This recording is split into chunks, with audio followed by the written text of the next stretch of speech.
ایک مسجد کے امام صاحب نے جمعہ کے خطبے میں نہایت یقین کے ساتھ یہ بات بتائی کہ اللہ کا نام لے کر یعنی بسم اللہ پڑھ کر دریا کو حکم دیا جائے تو وہ بھی نافرمانی نہیں کرتا۔ خطبہ سننے والوں میں ایک چرواہا بھی موجود تھا۔ مولوی کی یہ بات اس کے دل میں اتر گئی اور اس بات پر اس کا یقین کامل ہو گیا۔ اس نے واپس آ کر اپنی بکریاں کھولیں اور سیدھا دریا پر چلا گیا۔ اونچی آواز سے بسم اللہ الرحمن الرحیم پڑھا اور دریا کو کہا وہ اپنی بکریاں چروانے کے لیے دوسرے پار جانا چاہتا ہے، اور اسے کہا کہ مجھے اپنے اوپر سے گزرنے دے۔ یہ کہہ کر اس نے اپنی بکریوں کو لیا اور دریا پر چلتا ہوا دریا پار کر گیا۔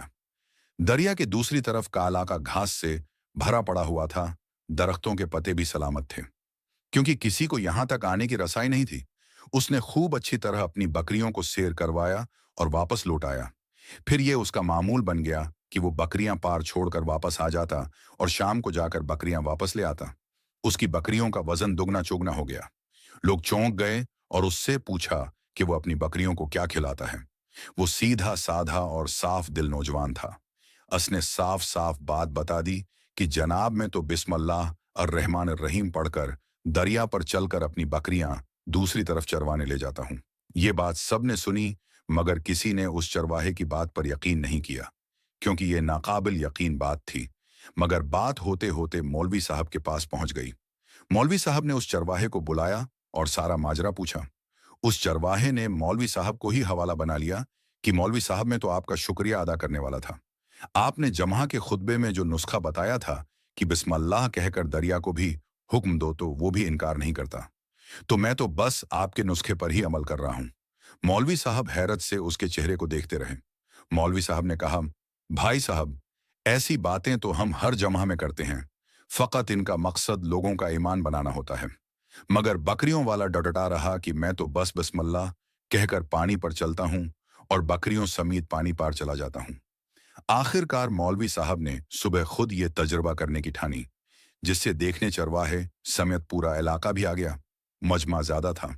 مولوی صاحب نے ایک دو بار سوچا کہ انکار کر دوں کہ کہیں ڈوب نہ جاؤں، مگر وہ جو مولوی صاحب کو کندھے پر اٹھا کر لائے تھے اب بھی جوش و خروش سے اللہ اکبر کے نعرے لگا رہے تھے اور مولوی صاحب کے حق میں تعریفیں کر رہے تھے۔ آخر کار مولوی صاحب نے اپنے ڈر کو دور کرنے کے لیے ایک رسا منگوایا۔ پہلے اسے ایک درخت کے ساتھ باندھا، پھر اپنی کمر کے ساتھ باندھا، پھر ڈرتے ڈرتے ڈھیلا ڈھالا بسم اللہ پڑھا اور دریا پر چلنا شروع ہو گئے، مگر پہلا پاؤں ہی رکھا تھا کہ پانی میں گر گئے۔ مولوی صاحب ڈوبکیاں کھانے لگے اور پانی کے بہاؤ میں بہنا شروع ہو گئے۔ لوگوں نے کھینچ کھینچ کر باہر نکالا۔ مولوی صاحب کی اس حرکت نے چرواہے کو پریشان کر دیا کہ مولوی صاحب کی بسم اللہ کو یہ کیا ہو گیا ہے، کیونکہ اس کا یہ روز کا معمول تھا۔ اس کے اپنے یقین میں کوئی فرق نہ آیا۔ اس نے بسم اللہ کہہ کر بکریوں کو پانی کی طرف اشارہ کیا اور خود ان کے پیچھے چلتا ہوا پار چھوڑ کر واپس بھی آ گیا۔ لوگ اسے ولی اللہ سمجھ رہے تھے اور اس کے حق میں نعرے لگا رہے تھے، مگر وہ سب سے بے نیاز سیدھا سادہ انسان تھا۔ وہ مولوی صاحب کے پاس پہنچا اور کہا، مولوی صاحب، میں آپ کی بسم اللہ کی تعریف سے کافی پریشان تھا، مگر پانی پر چلتے ہوئے مجھے آپ کی بسم اللہ کی بیماری کا پتہ چل گیا۔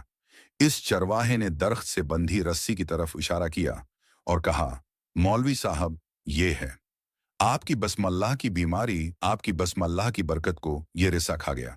آپ کو اللہ اور بسم اللہ سے زیادہ اس رسے پر بھروسہ تھا، لہذا اللہ نے بھی آپ کو رسی کے حوالے کر دیا۔ پھر کہنے لگا، مولوی صاحب، آپ بھی کمال کرتے ہو۔ میں نے آپ کے منہ سے سنا اور یقین کر لیا، اور میرے اللہ نے میرے یقین کی لاج رکھ لی، مگر آپ نے اللہ کا کلام سنا مگر یقین نہیں کیا، لہذا آپ کو اللہ نے رسوا کر دیا۔ یہی کچھ ہمارا حال ہے۔ ہماری نمازوں اور دعاؤں کا حال بھی یقین سے خالی ہے،